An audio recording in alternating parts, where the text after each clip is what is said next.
What we got? There's a bizarre story on the back of the Sun this morning about David De Gea. Have a listen to this. Could return. He could return to Man United. Neil Custis, who we know is well connected, he says on the back of the Sun, Manchester United plan an embarrassing U-turn by pleading with dumped keeper David De Gea to return on a short-term deal. The club are worried they'll be short of keepers when Cameroon #1 Andre Onana goes to the African Cup of Nations. United were caught off guard after Onana performed a U-turn on his international retirement. So the club are ready to turn to De Gea, having booted him from the club in the summer. He spent 12 years at Old Trafford, but his contract right now, and he hasn't played for another club since. Can't win. Don't do it. Why not? No, because he's been kicked out. I believe he was promised something. They're reneged on it. Why go back when you've not been playing? But you make a couple of. What are you going to gain from that? Yeah, no, he hasn't gone to another club. What does that say about David De Gea? No one's offered him what he might be greedy.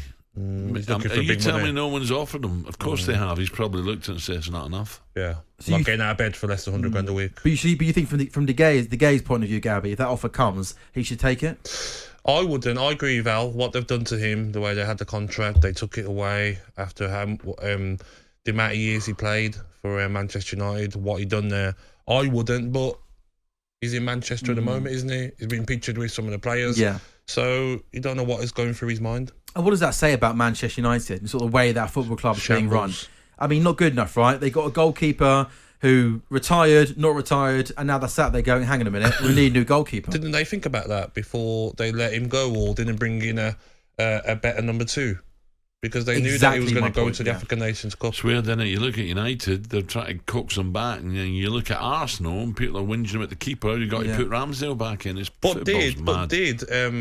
He wasn't playing for Cameroon, was he? No, when he signed, because he'd been dropped.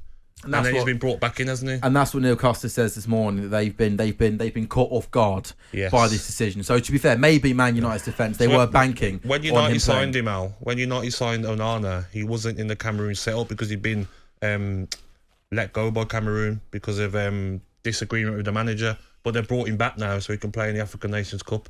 So Manchester United are like, didn't know you could do that. When does this start? Because that's important. January into February. Yeah. It says he can miss up to 10 games for Manchester United in all competitions. So there's a lot of games, there's a lot of football. I want to talk to you about another Man United player, Rasmus Højlund, the Lund of opportunity. After a slow start, Højlund is learning the United way, and he admits there's a long way to go, but he's living the dream. A good piece about him in the Mirror from Andy Dunn. Yet to get off the mark in the Premier League this season. All his goals have come in Europe. I know it's incredibly early days, Gabby, but have you been impressed with what you've seen of Højlund so far? I'm impressed with him. Haaland wouldn't score in this Man United team in the Premier League.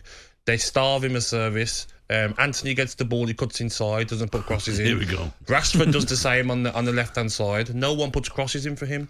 Strikers feed off service. Manchester United are not giving him the service. I was saying yesterday, and some of the fans are agreeing with Man United fans, imagine Manchester United with Antonio Valencia now. Yeah, down on that right hand side, get past the plough, whip it in, Højlund goals. They don't get enough crosses in for him. Sam, quick one on the cricket today. Big game. I mean, it's at a point now where England have to win their 5 remaining games there to reach the semi-finals. It's been a shambolic campaign so far. They look undercooked. They're badly out of form. This England white ball team, boys, have been phenomenal though. We're double world champions. This England team, it's an old team. They're coming to the end of an era. It'd be a crying shame if this team ends in this way, being dumped out of the World Cup early.